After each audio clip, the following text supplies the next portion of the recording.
Bonsoir à toutes et à tous. Grâce à Midrash Yehuda Manito, on a le plaisir d'écouter le Rav Ethan Fison. Et c'est le deuxième volet sur cette série de cours sur la prière, sur la tfila, avec bien sûr les enseignements du Rav Yehuda Léon Ashkenazi. Bechavod Ethan. Je peux ouvrir ton micro. Brenda. J'agis aussi sur un projet. Voilà. Shalom, les Koulam. Shalom Vracha. Alors, pour tous ceux qui se posent la question, mais qu'est-ce que c'est que cet accoutrement? D'habitude, il a une chemise blanche. Et là, il a un pull avec un col bleu. Eh bien, oui, vous m'avez pris en flagrant délit de nettoyage de Pessah. Et donc, c'est mon bleu de travail, c'est mon gris de travail. Voilà, c'est un vieux pull qui est troué. Donc, c'est ce qui me sert pour nettoyer. Voilà, toute ma vie. Voilà, comme ça, c'est réglé. Ah ben voilà, on m'a coupé le sifflet. Donc, comme ça, c'est réglé. Yofi, donc, les amis, nous revenons dans notre deuxième épisode sur la tfila, sur essayer de comprendre un petit peu la tfila. Alors, la semaine dernière, on est rentré dans les paradoxes de la tfila. On a expliqué que c'est très compliqué de prier parce que c'est se rattacher au monde de la prophétie. Et ben, nous ne savons pas, nous, exactement, devant qui nous nous trouvons. Nous ne sommes pas prophètes. Et donc, nous avons expliqué que seul, eh bien, celui qui est prophète peut se permettre de prier. Celui qui n'est pas prophète, il ne peut pas, parce qu'il ne sait pas à qui il parle. Alors, comment se fait-ce que nous puissions prier alors que nous ne sommes pas prophètes?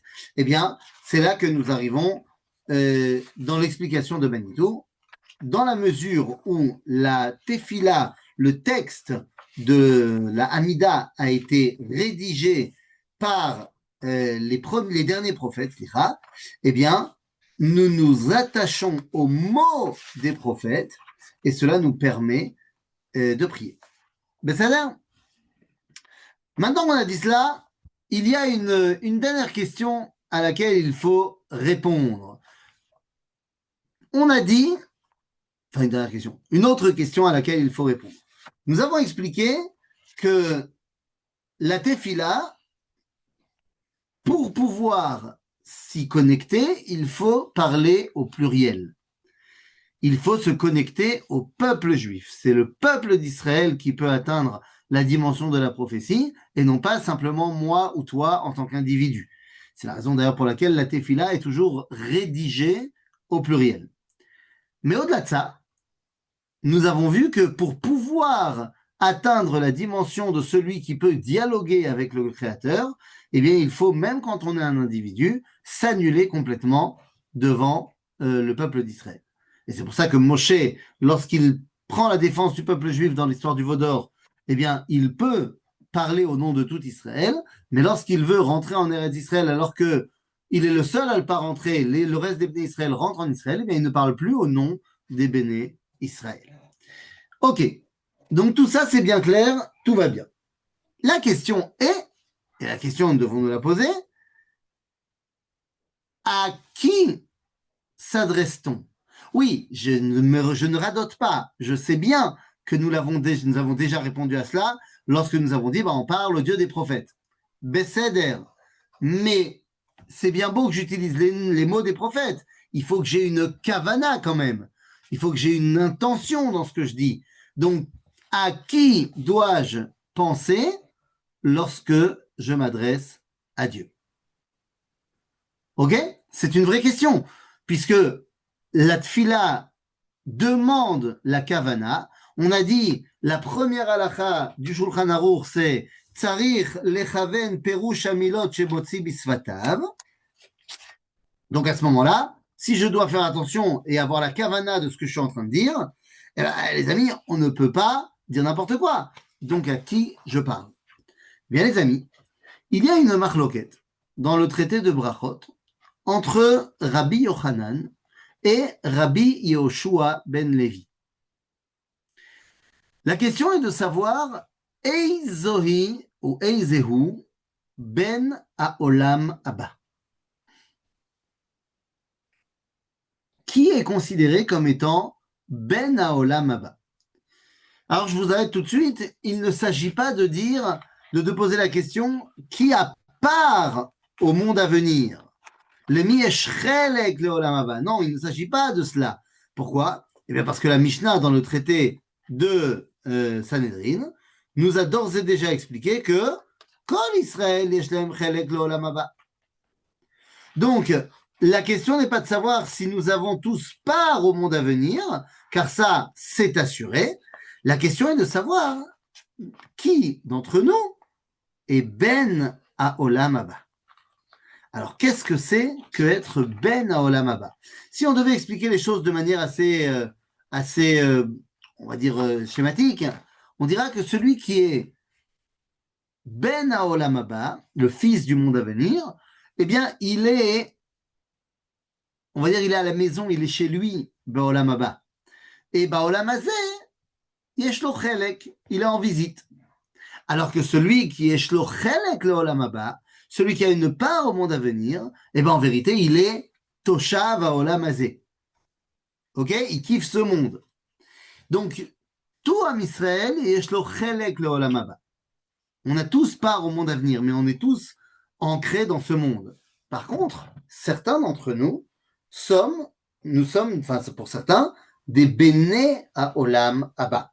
Qu'est-ce que c'est que béné à Olam Haba? Alors, c'est justement la marloquette entre Rabbi Yochanan et Rabbi Yehoshua ben Levi. Nous dit Rabbi Yochanan, c'est assomer geoula letfila shel arvit. Alors, de quoi on parle? Comme vous le savez, lorsqu'on va faire la tfila, donc la Hamida, avant cela, nous devons dire le schéma, le matin et le soir. D'accord? Lorsqu'on dit le schéma, on se rattache à la Torah, à la Nevoa. Le schéma, c'est une partie de la Torah. Donc, très bien, on va se rattacher au schéma, mais le schéma ne vient pas tout seul. Alors, on étudiera plus tard les brachot du schéma et le schéma lui-même, mais la bracha du schéma qui termine le concept du schéma, c'est ce qu'on appelle Baruch Ata Hashem Gaal Israël. Ça termine comme ça. Et la Gemara nous dit, au nom de Rabbi Yochanan, celui qui colle Gaal Israël à la Tfila, à la Hamida, alors celui-là, il est ce qu'on appelle Ben Haolam Haba. Pour Rabbi Yehoshua ben Levi, ça ne marche pas. Parce que Gaal Israël, en fait, on ne doit pas le dire avant la Tfila le soir. Pour lui, Tfilot be'emtza tiknun. Ça veut dire quoi? Ça veut dire que pour Rabbi Yehoshua ben Levi, le matin on dit le schéma et ensuite la tfila, et le soir on dit la tfila et on termine par le schéma. Alors que pour Rabbi Yochanan, on fait le matin d'abord le schéma et ensuite la tfila, et le soir d'abord le schéma et ensuite la tfila. Entre parenthèses, la halacha, elle est comme Rabbi Yochanan. Mais qu'est-ce que ça veut dire? Gaal Israël. Qu'est-ce que veut dire le mot Gaal quand on dit Baruch Ata Hashem Gaal Israël? Vous savez que l'un des grands combats de Manitou, c'était de réapprendre à parler hébreu. Pas pour rien qu'on l'appelle partout Manitou, l'hébreu. C'est-à-dire que il ne s'agit pas simplement d'Ulpan. Il s'agit de comprendre la grammaire hébraïque parce qu'elle cache des secrets. Il s'agit de véritablement comprendre la langue dans laquelle Dieu s'est dévoilé. Or, lorsque je dis Baruch Ata Hashem Gaal Israël, comment est-ce que c'est marqué? Comment est-ce que c'est marqué Baruch Ata Hashem Gaal Israël? Alors bon, Baruch Ata Hashem, on ne va pas parler de ça maintenant, mais Gaal Israël, comment c'est marqué? Eh bien, c'est très simple. C'est marqué Gimel Aleph Lamed. Ah, oui, mais il y a un kamatz sous le Gimel et un patar sous le Lamed. Un kamatz, vous savez, c'est le trait avec un trait en dessous. Et le patar, c'est qu'un trait. Et vous allez me dire, mais qu'est-ce qu'on s'en fiche de savoir comment c'est marqué? Eh bien, ça nous indique quelque chose au niveau de ce que cela représente. Si on avait marqué avec deux patars, ça aurait fait Gaal Israël, mais ça aurait voulu dire qu'on parle ici au passé. On aurait pu dire Baruch Ata Hashem Gaal Israël, c'est-à-dire qui a délivré Israël dans le passé. Seulement ici, c'est pas marqué avec un patar. C'est marqué avec un kamatz. Et ça veut dire qu'il ne s'agit pas ici de la relation temporelle, mais il s'agit du métier. Comme vous disiez, vous pouvez dire, c'est quelqu'un qui est un coiffeur. Un coiffeur, en hébreu, on dit un sapar. Pourquoi un sapar? Parce que, ou mesaper. Ok? Un sarkan, il est mesachek. Un katav, il est mechatev. En d'autres termes, le gaal, c'est celui qui est goel. Et quand tu parles d'un métier, tu l'écris avec un kamatz au début. Donc, ça veut dire quoi? Ça veut dire que quand on dit Baruch Ata Hashem Gaal Israël, on ne dit pas que Dieu a libéré au passé le peuple juif, mais on dit que le métier de Dieu, c'est de libérer le peuple juif. C'est ça son boulot, d'être le Goël, d'être le Géouleur. Ok? Et c'est avec ça que je dois commencer ma tfila. C'est-à-dire, nous dit Rabbi Yochanan, celui qui colle Gaal Israël à la tfila, ou Ben Haolam Haba. Parce qu'il comprend que la tfila s'adresse à qui? Eh bien, elle s'adresse à celui qui se dévoile dans ce monde comme étant le libérateur d'Israël. D'accord? Seulement, là où le bas blesse, c'est que pour le matin, tout le monde est d'accord qu'on va dire d'abord Gaal Israël et ensuite la tfila. La marloquette, elle porte sur la tfila du soir. Lama. Nous sommes à la veille de Rosh Chodesh Nissan. On est vraiment en train de rentrer dans les préparatifs de Pessah. Comme vous voyez, j'ai mis mon bleu de travail et de rangement de Pessah. Quand on est sorti d'Égypte, on est sorti quand? Le soir ou le matin?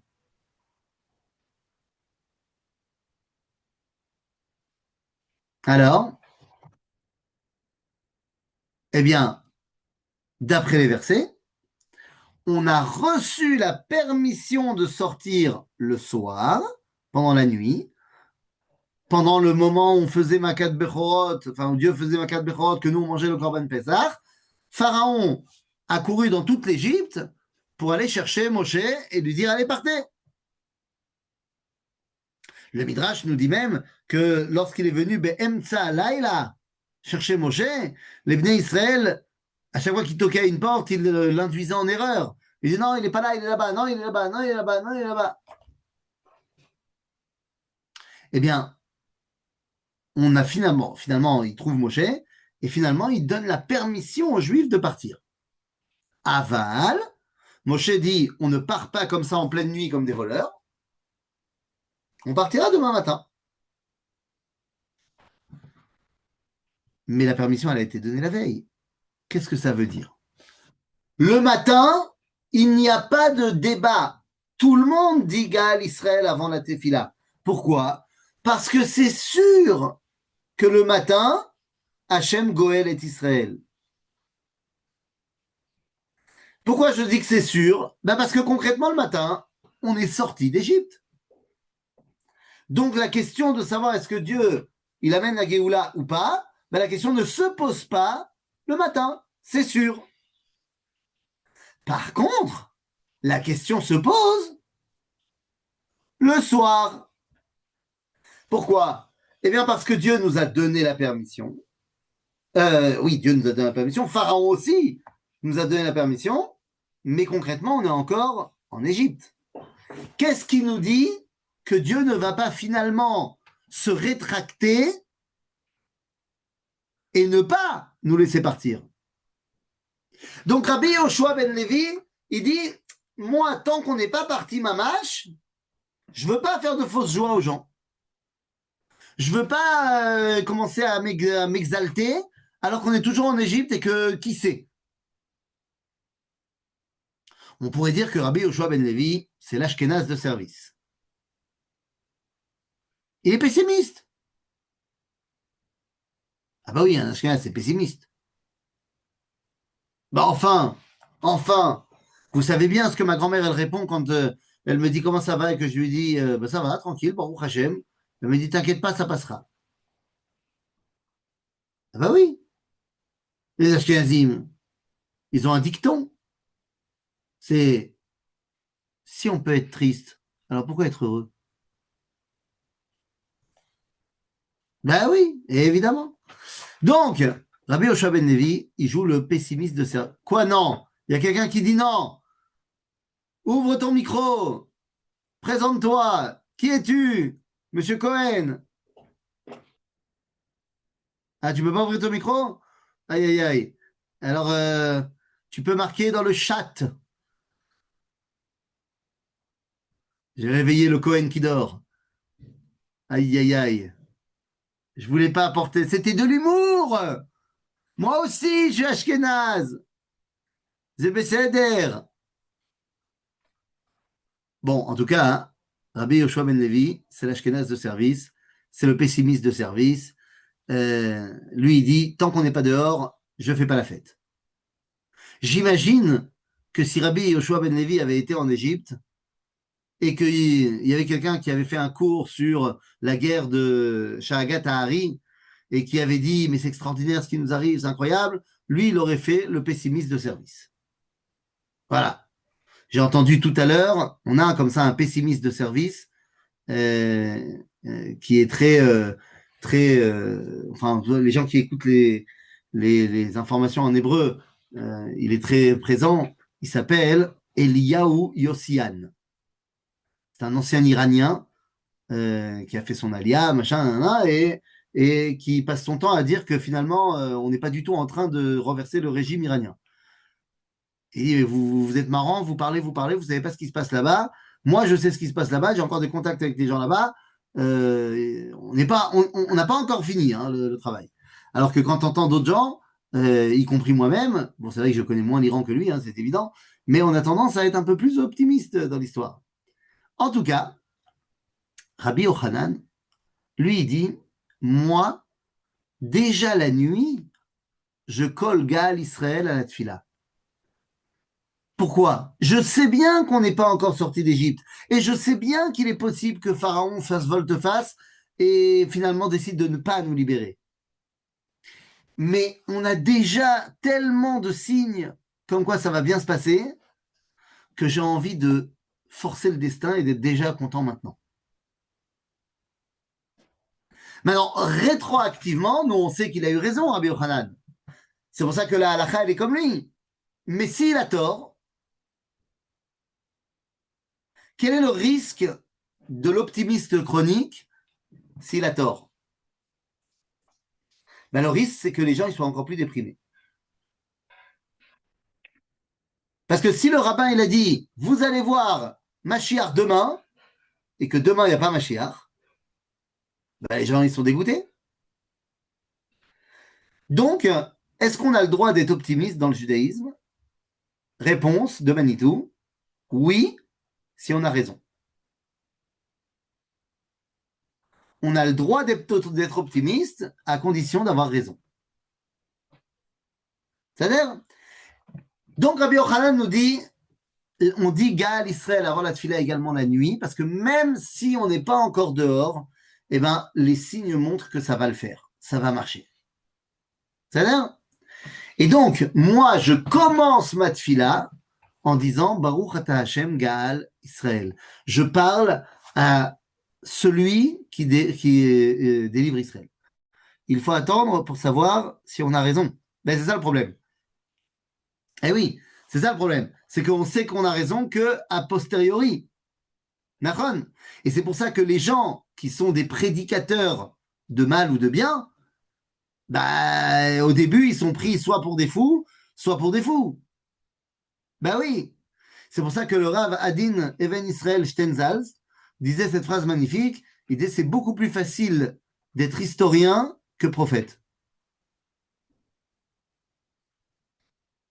D'accord. Donc, effectivement, c'est que après coup, si tu sais, tu avais raison ou pas. Donc, celui qui dit les choses avant, bah, il faut qu'il soit conscient qu'on ne va pas l'écouter. Je donne un exemple. Un exemple de quelqu'un qui a eu raison, mais qui, au moment où il a parlé, personne n'a écouté. Il y a un mec barbu, il est venu, il a dit, il y a à peu près 130 ans, il est venu, il a dit, les gars, on va créer un pays pour les juifs. Allez, c'est parti. Il s'appelait Dieudonné. Enfin, oui, Dieudonné, mais en grec, c'est Théodore. Herzl, vous avez entendu parler de lui? Eh bien, Herzl, quand il parle, il a raison. Oui, Nachman, il a raison, mais à l'époque où il parle, qui le croit? Qui le suit? Alors, il y a plein de gens qui rêvent comme lui, mais la majorité disent qu'il est fou. Mais il a eu raison. C'est-à-dire? Donc, Nachman, c'est compliqué parce que on ne sait si on a raison ou tort qu'à posteriori. Oui, bah évidemment. Évidemment, c'est ça que ça voulait dire, la phrase de Manitou, Raphaël. Tu as raison. De Manitou, du Rav Shenzal.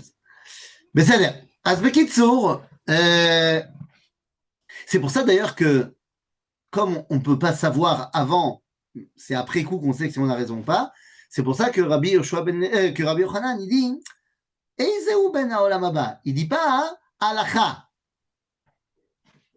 Il dit c'est un truc que tu ressens ou tu ressens pas. Ceux qui ne le ressentent pas, je ne peux pas lui en vouloir. C'est-à-dire Ok, donc on a compris à qui on parle. Quand on s'adresse à Dieu, on parle à celui qui a comme métier de libérer Israël. Ok? Yofi. Alors on peut y aller. On peut commencer la tefila. Rappelez-vous qu'on a dit que la tefila, c'est demander à Dieu qu'il me donne ce qui me manque. Ok? Ce sont des demandes. Et moi, j'ai une question. Une question à poser à toutes les mamans, grand-mères, papas et autres grands-pères qui m'écoutent. Si vous avez un enfant, je sais pas moi, 5 ans, 5, 6 ans, 7 ans, je sais, et vous avez dit à votre enfant, il faut que tu ranges ta chambre maintenant et que tu fasses tes devoirs. Et lui, il a dit, non, je veux pas. Il n'a pas rangé sa chambre, il n'a pas fait ses devoirs. 1 heure après, votre fils, plein d'amour, vient vous voir et vous dit, maman, papa, tu peux m'acheter une glace? Quelle doit être la réponse du père, de la mère? Bah, bien sûr que non. Non. Je t'ai demandé de faire un truc, tu l'as pas fait. Il n'y a aucune raison que je te donne maintenant ce que toi tu demandes. Une logique implacable. Donc, la tfila, c'est le moment où on va demander à Dieu de nous donner des choses. Oui, mais Dieu aussi nous a demandé de faire plein de choses. On appelle ça la halakha. On respecte. Comment on peut oser se présenter devant Dieu, de lui demander de nous donner 1, 2, 3, 4, 5, si le 1, 2, 3, 4, 5 que lui nous a demandé de faire, on ne fait pas? Et c'est pas. Donc, seul celui qui fait les 1, 2, 3, 4, 5 de Dieu peut demander des choses. Les autres ne sont pas légitimes. Et pourtant, tout le monde doit prier. Comment est-ce possible? Eh bien, ça veut tout simplement dire que tout le monde doit, avant la tefila, doit faire teshuva. Si tu fais pas teshuva, ça marche pas. Parce que si tu fais pas teshuva, tu es encore plein de tes fautes. Il n'y a aucune raison que si tu demandes, tu reçois. Bon, d'accord. Donc, on va faire teshuva. Comment on fait? Et si on l'encourage en sucrerie? Attends, et si on l'encourage en sucrerie, on n'aura plus rien de lui comme effort de l'existence. je pense que j'ai pas compris la phrase. Et si on l'encourage en sucrerie, on n'aura plus rien de lui comme effort dans l'existence. Il manque un truc dans la phrase. Ah, au niveau de la syntaxe, là, on n'est pas bon. Donc, je t'invite à nous expliquer parce que on n'a pas le commentaire de Rachid pour comprendre ta phrase. Donc c'est un peu compliqué. Dès que tu nous la remanies, on pourra en discuter. Bekitsour, donc ça veut dire qu'il faut qu'on fasse Teshuvah avant de faire la Tefila. Et c'est la raison pour laquelle nos sages ont décidé de nous mettre un texte pour faire Teshuvah avant chaque Amida. Quel est ce texte en question? Eh bien, pour ceux qui l'ont, je vous invite à prendre le Teilim 51. Le Teilim 51, Nun Aleph, est un Teilim incroyable. Regardez ce qui a marqué. L'amnatseach mizmor le David. Bevo elav Natan Hanavi kasher ba el Batsheva. C'est le Teilim que David va écrire suite à l'épisode avec Batsheva. Vous savez, quand il a pris la femme de Uriah Hachiti et qu'il a fait ce qu'il a fait, et que le prophète Nathan lui a fait une remontrance pas possible. Donc, après l'histoire, voilà ce que David écrit. Chaneni Elohim kechasadecha kerov rachamecha meche peshaï. Dieu de bonté et de miséricorde, enlève mes fautes. Arbe, cherev kaveseni me'avoni ou mechatati te'areni. Nettoie-moi, purifie-moi de mes fautes, lave-moi de mes fautes. Ki peshaï ani eda vechatati negdi tamid. Parce que je suis conscient des fautes que j'ai faites. Je les reconnais. Lecha levadecha chatati ve'ara be'enecha asiti leman tisdak devare bidavrecha tiskor shefatecha. J'ai fauté contre toi, Dieu. Je le sais. Et pour que ta justice puisse résider dans le monde, eh bien, je demande pardon. On risque de conforter l'enfant dans le recevoir et non dans l'acte de donner. Si on lui donne... Bon, on n'est pas obligé de dire tout le temps non à un enfant non plus, il ne faut pas exagérer. Si des fois on trouve qu'il mérite une petite récompense pour le travail fourni, on peut aussi lui donner. Hein. On peut aussi lui donner des fois parce qu'on le kiffe. Mais pas s'il vient de désobéir. Bekitour, je reviens dans Teilim.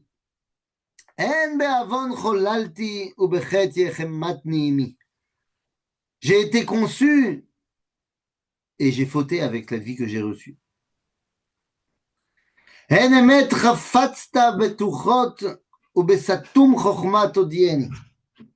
J'ai fauté parce que je n'avais certainement pas suffisamment conscience de tous les méfaits que j'étais en train de faire. J'ai envie de me purifier totalement, comme si j'étais en contact avec la mort.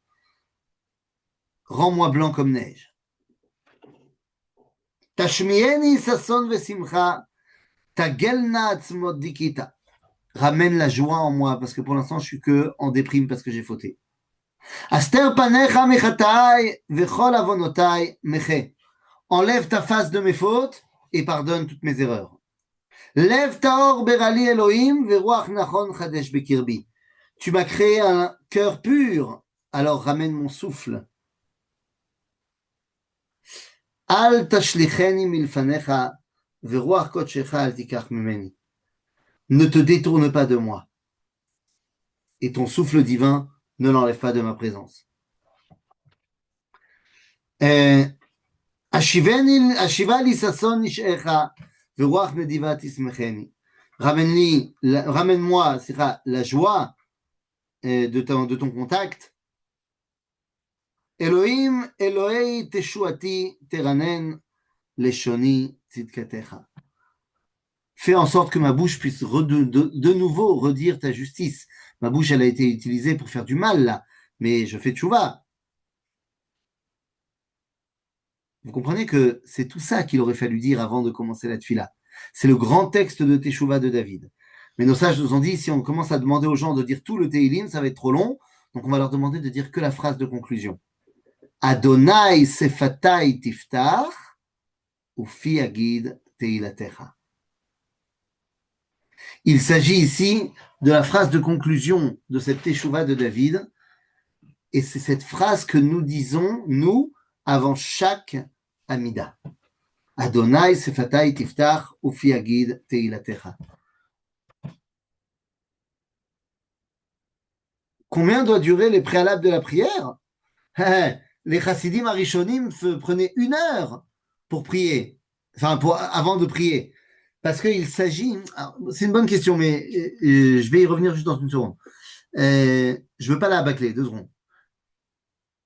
Donc, vous comprenez que nos chachamim nous ont mis en place que juste avant de lancer la tefila, on va dire la phrase qui vient conclure la tchouva de David Ameler.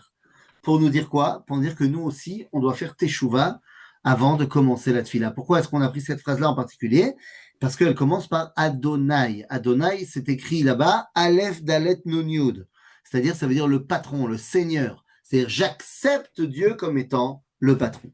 Et ce n'est que en faisant teshuva que je peux me présenter devant le Créateur pour lui demander 1, 2, 3, 4, 5. Ok? Donc, on a dit à qui je parle au libérateur d'Israël, et pour pouvoir oser parler, je me nettoie de toutes mes fautes avant chaque tefila. Alors, je disais les préparatifs de la tefila par rapport à la question qui a été posée. Les premiers chassidim, ils mettaient 1 heure pour se préparer. Lama, qu'est-ce qu'il faut tellement préparer? En fait, comme Anitou nous expliquait tout le temps, il s'agit de Yichud Amidot, de l'unité des valeurs. Quand on parle à Dieu, quand on est en contact avec Dieu, il y a 2 notions contradictoires qui s'amènent à nous. Il y a ce qu'on appelle Gilou, Ivdu et Hashem Besimcha, Gilou Birada. Gilou, c'est des danses, des joies, des allégresses. Reada, c'est la crainte. Est-ce qu'il faut servir Dieu Besimcha, Be'ahava, ou alors Be'ira? Il faut les 2. Et en fait, les chassidim arishonim, ils prenaient le temps pour bien équilibrer entre Ahava et Yira. Prenons un exemple tout simple de Midat Ahava qui n'est pas contrôlé. Votre fils de 5 ans, vous êtes en pleine bar mitzvah, et votre fils de 5 ans vous dit, papa, tu me prends sur les épaules, s'il te plaît? Et toi, tu es malé à Ahava. Donc directement, tu lui dis, bien sûr, mon fils. Et tu le prends sur tes épaules, et tu sautes dans, il dit, vas-y, saute, saute. Et tu sautes dans tous les sens, tu danses comme un malade, et tu n'as pas vu que le plafond de la salle était très très bas, et tu lui fais une commotion cérébrale. À cause de trop de Ahava, tu as fait n'importe quoi. Après, il y a un autre cas, où il y a l'enfant qui vient voir le père, qui lui dit, papa, papa, papa, tu me mets sur les épaules? Et le père, il regarde le toit, le plafond, et dit, pas du tout, mon fils. Aucune chance, jamais de la vie. Le plafond est trop bas, c'est super dangereux, tu pourras avoir une commotion cérébrale. Et il prend jamais son fils sur ses épaules. Donc ça, c'est la réada, la ira poussée à outrance, où le fils se sent complètement délaissé par son père. En fait, ce qu'il nous faut, c'est l'unité des valeurs. Hop là, excusez-moi. Voilà. Ce qu'il nous faut, c'est l'unité des valeurs. Ok? Et c'est donc pour ça que les gens qui avaient conscience de ce que c'est Ahava Veira, alors ils ont besoin de temps pour j'ai envie de dire, connecter les deux. Nous, qui aujourd'hui sommes très très loin de savoir exactement de quoi il s'agit, j'ai envie de te dire, ça nous prend 3 secondes et demie de nous préparer à la tefila. Mais ça, c'est parce que nous, on n'est pas au niveau. En fait, plus tu comprends ce que tu vas faire, plus tu as besoin de temps pour te préparer à le faire. D'accord? Besséder. Et donc, il nous reste une dernière chose à voir avant de pouvoir rentrer dans la tefila elle-même. Et pourquoi ça marcherait?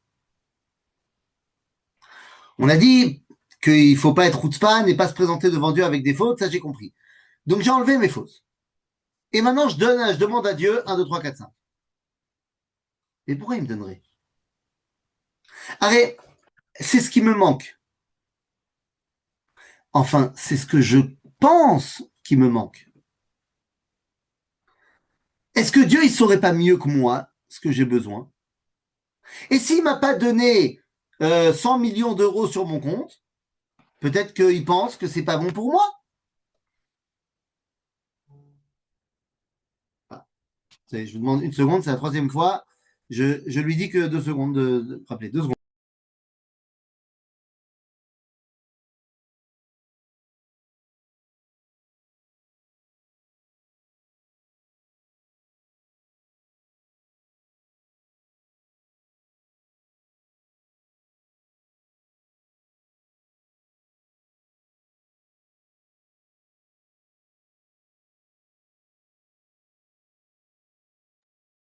Oui, voilà, désolé, excusez-moi.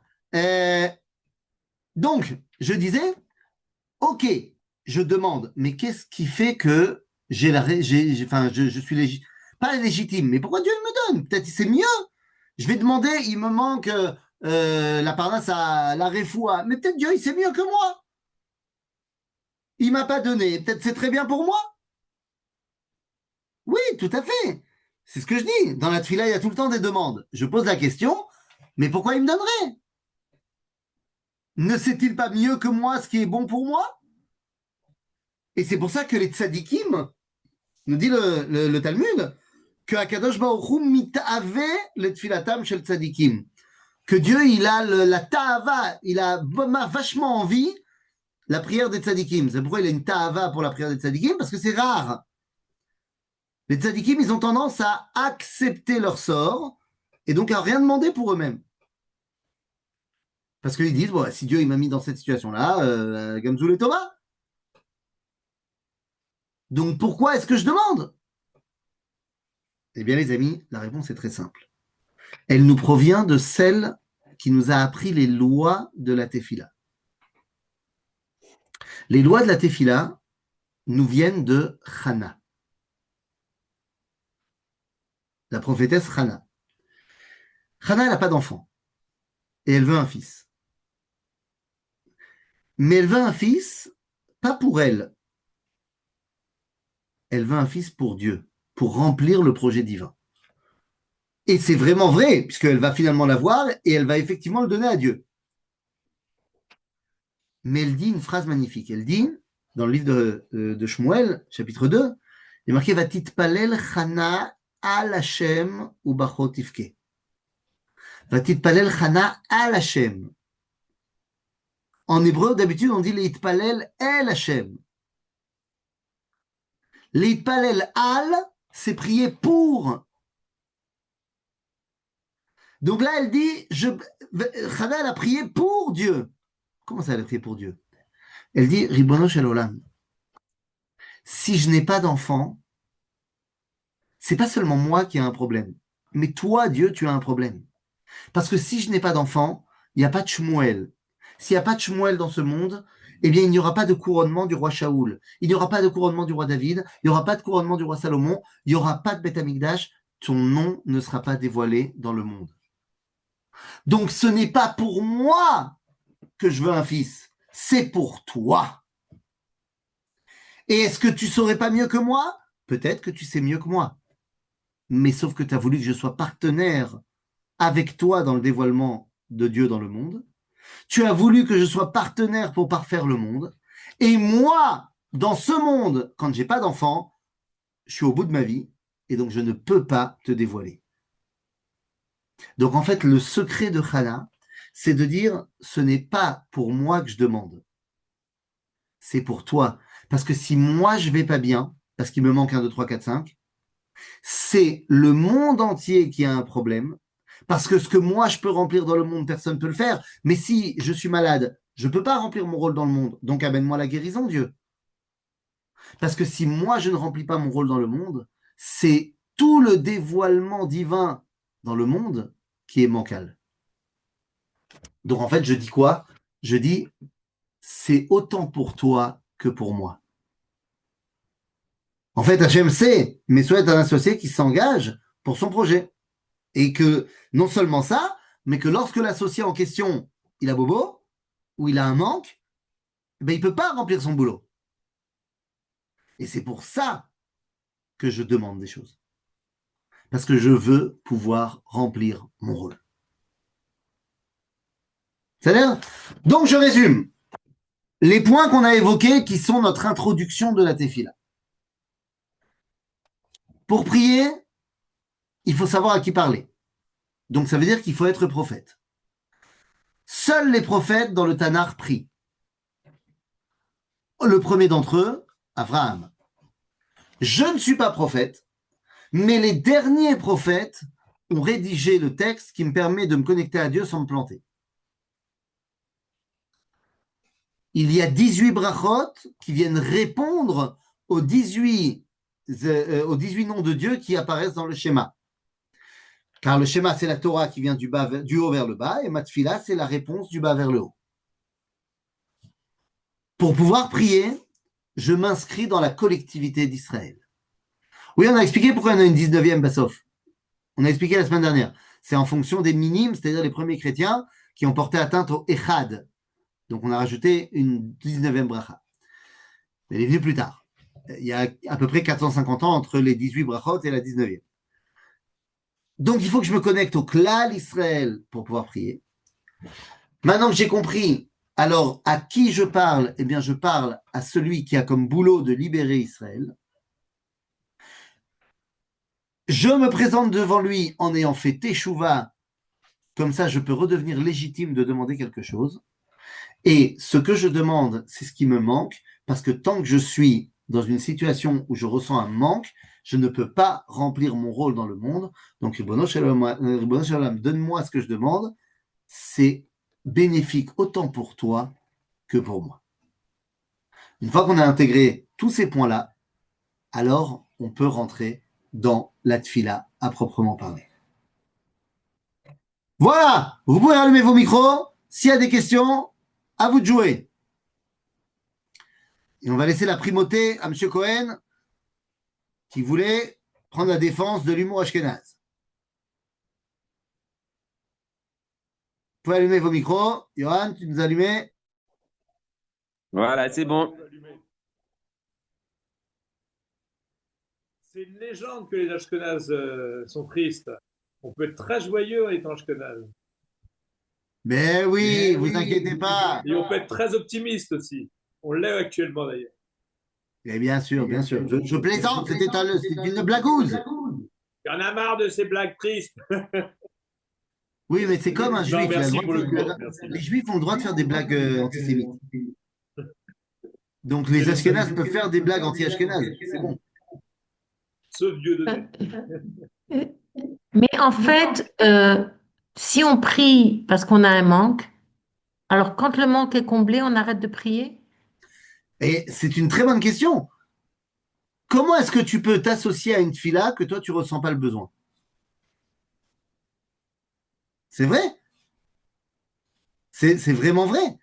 Donc, c'est pour ça que tu ne vas pas continuer à demander la refoua de, je sais pas moi, ton cousin, si ton cousin il est guéri.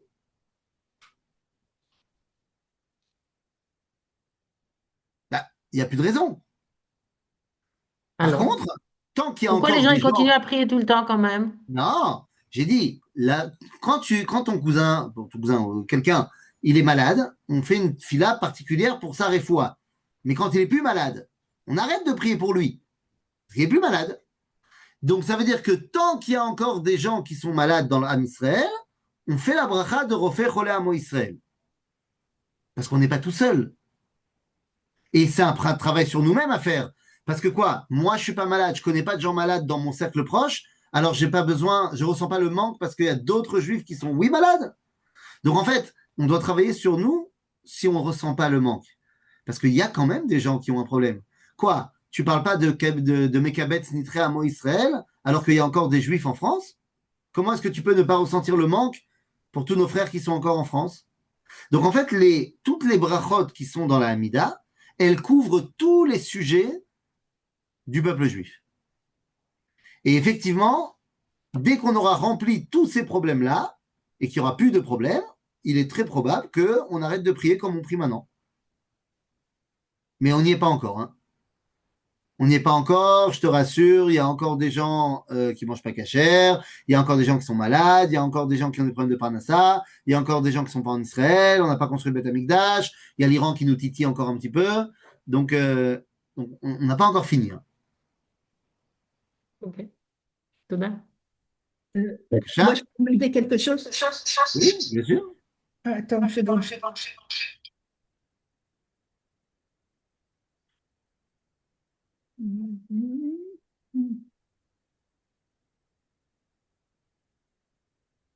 Voilà.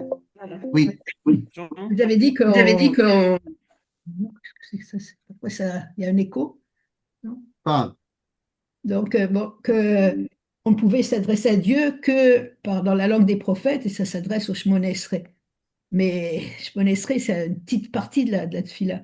Finalement, il y a plein d'autres choses. Ah, il a fait, très bonne question. En particulier, si on dans les cercles chassidiques, où on répète qu'il faut que chacun parle directement à Dieu. Vous avez un problème, allez-vous dans la forêt. La fameuse Idbodedut. Pas de doute, entre autres, oui. Voilà. Alors regardez, tout ce qui a marqué dans le Sidour, avant la Hamida et après la Hamida, c'est ce qu'on appelle dans le jargon du sport l'échauffement et le footing de décrassage. Quand vous faites un match de foot à haut niveau, avant de rentrer sur le terrain pour faire le match, il y a un échauffement pour ne pas se claquer. Et une fois qu'on a fini le match, on fait 2-3 petits tours de terrain en petit footing pour redescendre la pression du muscle. Eh bien, c'est exactement pareil. Tout ce qu'il y a dans le Sidour, Psuke des Imra, Birkot Kriyat Shema, tout ça, c'est une préparation pour être au top, pour faire la Hamida. Et après la Hamida, on redescend crescendo jusqu'à Alenu le Shabbat. Mais le corps de la tfila, c'est la Hamida. Et la seule chose qui s'appelle tfila dans le langage de la Gemara, c'est la Hamida. Tout le reste, c'est une préparation à. Ensuite, pour ce qui est de la Hidbo des doutes, Rabbi Nachman de Breslav vient nous rajoute, il y a 250 ans, qu'il faut aussi que tu ailles parler avec Dieu dans ta langue, dans la forêt, comme à ton papa. Oui, à condition que ce soit en plus de la tfila. C'est-à-dire, si tu sens que tu as besoin de parler avec tes mots, pas de problème, mais certainement pas à la place de la tfila de Shemona Esrei. En fait, à quel Dieu je m'adresse dans la forêt avec mes mots? Je m'adresse à celui à qui j'ai fait la tfila. C'est-à-dire que l'Aïd des doutes, si c'est en plus, très bien. Si c'est à la place, Avodazara. C'est-à-dire ça doit être après. Même si c'est avant, c'est pas grave. Parce que j'ai fait Arvit hier soir. C'est pas très grave. Ça peut être avant, mais c'est pas à la place. OK? Ok. Et il y a une autre question, est-ce que j'ai entendu Oui. beaucoup de cours sur la tfila, et en particulier par rapport à ce que dit le Rav Kook, où on dit que si finalement, tel qu'on est, il manque quelque chose, sans parler que c'est du klal, mais pour soi, parce qu'il y a aussi au milieu, il y a une tfila pour quelqu'un qui est malade, donc une tfila à la fin, on peut dire aussi, demander tout ce qu'on veut. Ouais. Et alors, je voulais dire, si c'est ce que Dieu nous, comme vous avez dit, si c'est ce que Dieu nous a donné, bon, pourquoi on peut demander autre chose? Et malgré tout, on doit demander ce qui nous manque. Et alors, Oui. si j'ai bien compris, le Rav Kook qui dit, c'est pas que Dieu change ce qu'il avait prévu pour toi, il t'a fait malade, c'est parce que tu mérites. Mais tout d'un coup, tu lui demandes, alors il va changer d'avis. Alors, il dit, c'est pas possible que tu changes d'avis, que Dieu change d'avis. C'est toi qui, à travers la tefila, doit te Bien changer. sûr. Et celui Mais bien qui sûr. vient après, lui, il peut être guéri. Alors, L'un n'empêche pas l'autre. Vous dites qu'en Ben, fait, quand la personne, elle demande quelque chose, elle fait aussi un travail sur elle-même pour se changer elle-même. Bien sûr. difficile, très difficile. Ah bah ouais, oui. Très difficile parce que Eh oui. bon, on dit les mots, même on a l'intention, mais ça ne peut pas dire qu'on se change. Bon, Et ben, Bezrat pourtant, on Hashem. doit avoir cette conscience que si on peut rien demander, si soi-même on ne devient pas quelqu'un d'autre qui peut mériter ce Écoutez, Nahon, c'est pas facile, ça demande du temps, mais vu que vous avez à peu près 20 ans, il vous reste encore 100 ans pour bosser. Voilà, c'est bon, c'est vite fait. Bezrat Hashem. Les amis, avant de vous quitter, je vous fais une annonce extrêmement importante. Voilà, d'habitude, les annonces, c'est en début de cours, mais là, je fais l'annonce en fin de cours. Ils sont arrivés. Ah, Voilà. Mon nouveau livre sur Pessah est arrivé. Ça y est. Vous avez entendu parler du livre de Hanouka, peut-être même que vous l'avez lu, qui s'appelait Hanouka, le secret de la lumière éternelle. Peut-être que vous avez kiffé. Eh bien, je peux vous dire que le livre de Pessah, c'est une autre limonade. Donc, il est arrivé, il est prêt. Il y aura la semaine prochaine des cours et ventes de livres dimanche soir à Givat Shmuel, lundi soir à Ranana et mercredi soir à Jérusalem dans la synagogue de Emouna. Mais il y en aura déjà à la synagogue dès demain soir. Donc ceux qui veulent se procurer de ces livres, vous pouvez. Vous pouvez également les commander en Israël sur le site des éditions VAV. Et en 3-4 jours, vous l'avez chez vous. Et si vous êtes en France, vous pouvez également le commander sur Amazon.fr. Et sous 4-5 jours, vous l'avez également en France. Voilà. Il s'appelle Pessah, rattache-toi à ton histoire. Voilà. C'est tout. תודה רבה.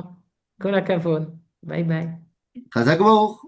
mais une petite précision, là, je suis toujours avec ça que ça me préoccupe beaucoup. Oui. Est-ce que dans ce que dit le Rav Kook, comment on peut prier pour quelqu'un d'autre? Parce que lui, il ne va pas se changer parce que nous, on prie. Le fait que tu penses à quelqu'un, ça influe sur lui. Même pas forcément dans la tfila. Quand on sait que quelqu'un pense à nous, et même quand on ne le sait pas, le fait que tu penses à quelqu'un, tu veux te connecter à ce quelqu'un, ça influe le quelqu'un. Il sent qu'il n'est pas tout seul. Donc même si je prie pour la réfoua de quelqu'un, ça influe sur lui. Parce תודה que, רבה. Parce qu'on sent qu'on n'est pas tout seul. C'est important. bien, et donc, il se change à ce moment-là et donc Bien il sûr. peut guérir. On pense à moi, donc ça veut dire que je suis important pour les autres. Donc si je suis important pour les autres, je suis peut-être aussi important pour Dieu, et je suis peut-être important pour moi. Alors c'est important que je prenne mes médicaments. Ok. Merci beaucoup. Chazak Baruch. Au revoir. Kol Tov. תודה רבה. Bonsoir. Je vous rappelle que si vous avez raté un cours ou si vous voulez le revoir, vous pouvez tranquillement entrer sur notre site, vous rentrez sur Google, vous tapez en français Midreshet Yehuda Manitou, vous verrez que vous pouvez facilement entrer sur notre site et retrouver toutes les vidéos que vous voulez. Bonne soirée.